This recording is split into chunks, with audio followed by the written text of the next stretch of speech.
Hey BeerTubers! I'm here in Japan right now with my family and friends, and it's been going so great, especially considering I haven't seen my brother in 2.5 years. So it's been a really good time. But before we hit the new year, I wanted to post at least one video, and this video is going to be the top 10 memorable favorite beers that I've had in 2012. So this is going to be what this video is. I am going to post another video that some of my friends in the Bay Area, as well as some of the beer tubers out there, that asked me to post my top 5 of every single style as a recommendation. So it's like a recommendation video. So hopefully that'll be the next one. If not, it's going to be really soon.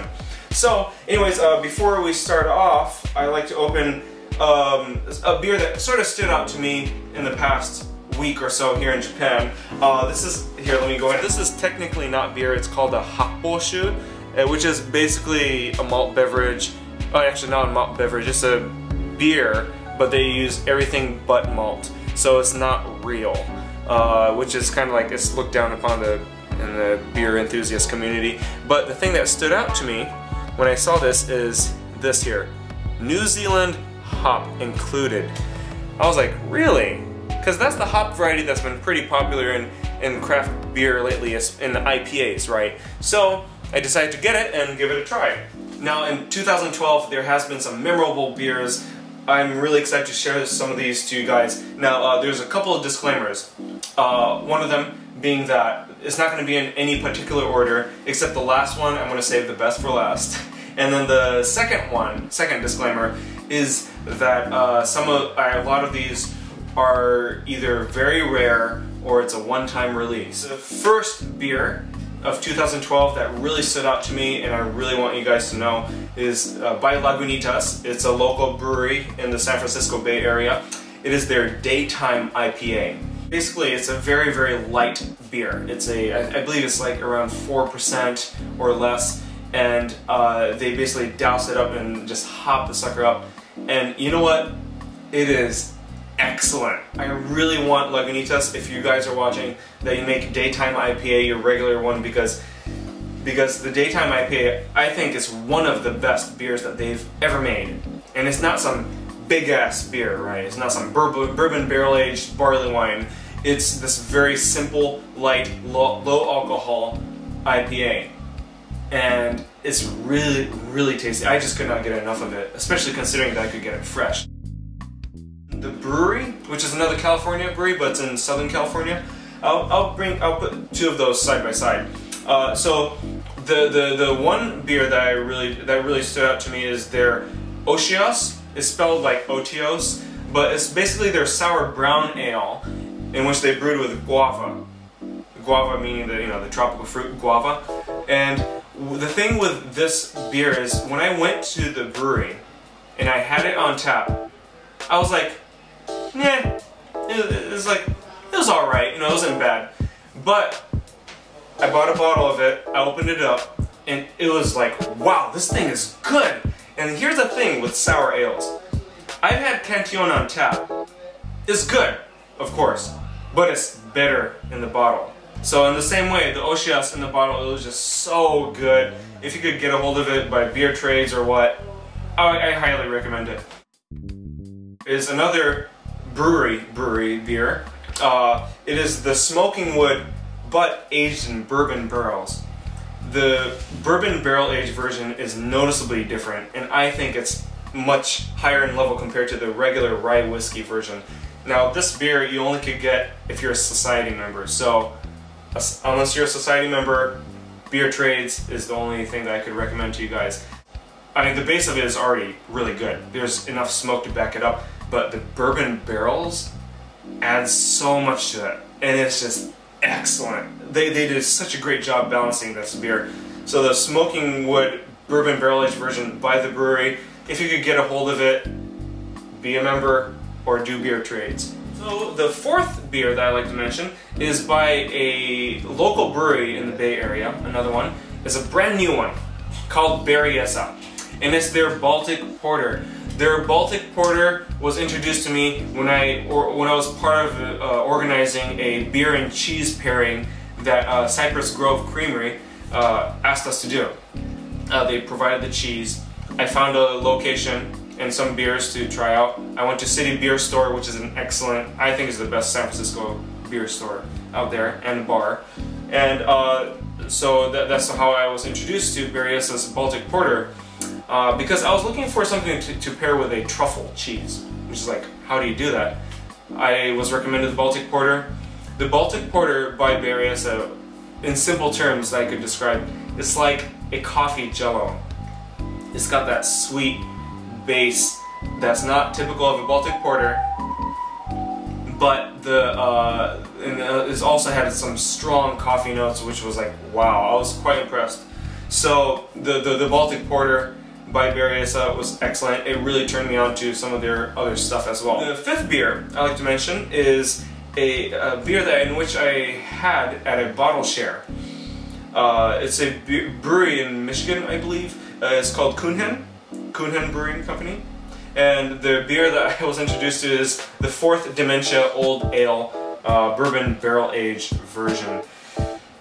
This was like, wow. As soon as I had it, I knew it was something that was worth mentioning to people. I even kept the bottle, I stole it. It was a really, really good beer. Just so well balanced, very true to the style, and yet there's this extra twist to it, and they did such an excellent job with this. It is so good. So this one you could actually get a little more available compared to the last 4 beers that I recommended thus far. The next beer that I like to mention too is an all-time favorite. You could get it anytime, almost anywhere. It is by Stone Brewing Company. Like I said, it's not in any particular order, but I think it's just worth mentioning again. I had their Imperial Russian Stout, and it's like each time I have their IRS, their Imperial Russian Stout by Stone, I'm just like, wow, this is damn good. It has to be one of the best stouts out there. And I'm the type of person that I like to distinguish, this is my favorite dry stout, this is my favorite Russian Imperial Stout, this is my favorite bourbon barrel aged, you know, all that.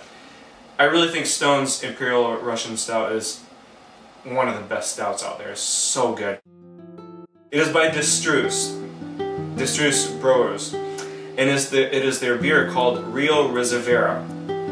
And this is basically their, what was it, their blonde quadruple, in which they blended it like crazy. It was just so monumental to me that, if anything, this was the beer that I wanted to introduce to you guys, because I think you could get it.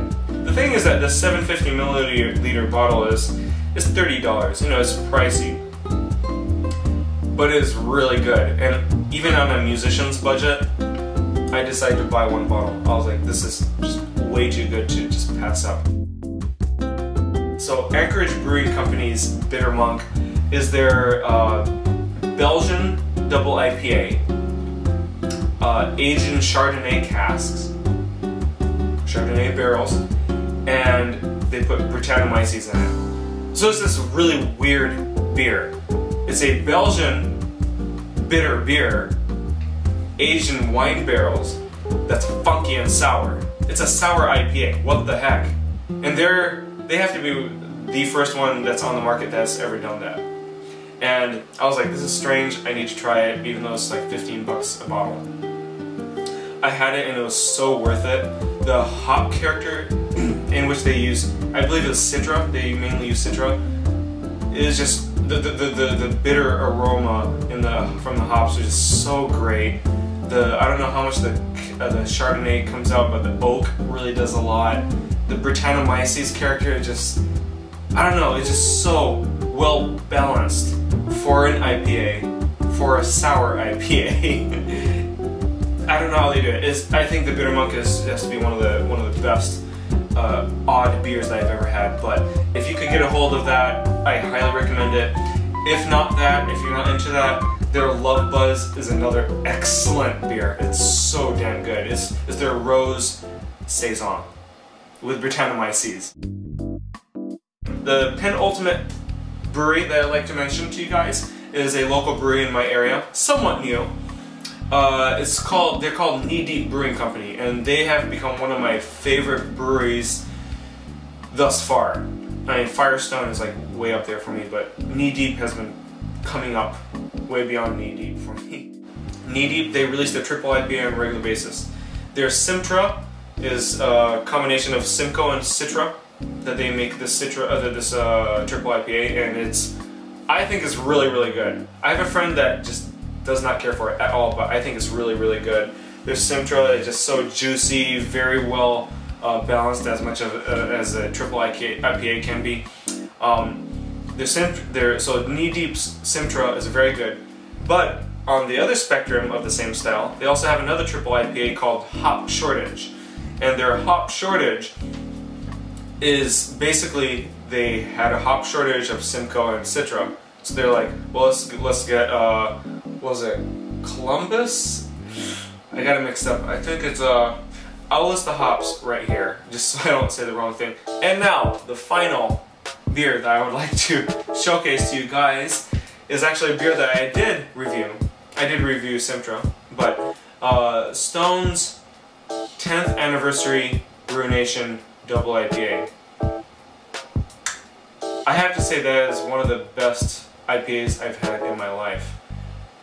It is just, that's all I'm going to say. I could just kind of go on and be like overly romantic about it, but it was just so good. And the thing that's just too bad is that this one, Stone's 10th Anniversary Ruination IPA, you could guess, it was a one-time thing, and they're not going to do it again.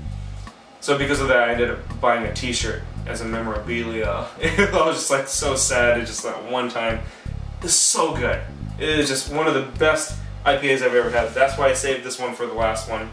So, anyways, thanks so much for sticking around. That is my top 10 beers that I've had in 2012. And yeah, I hope you guys have a really, really good new year. Thanks so much for watching this video, and I will be looking forward to a whole new set of beer reviews in 2013. Kampai to you guys. Cheers. Prost. And I'm going to be finishing off this fake beer, but this is actually quite drinkable. So I'll see you guys next year. Happy New Year. Happy New Year's, guys. Kampai.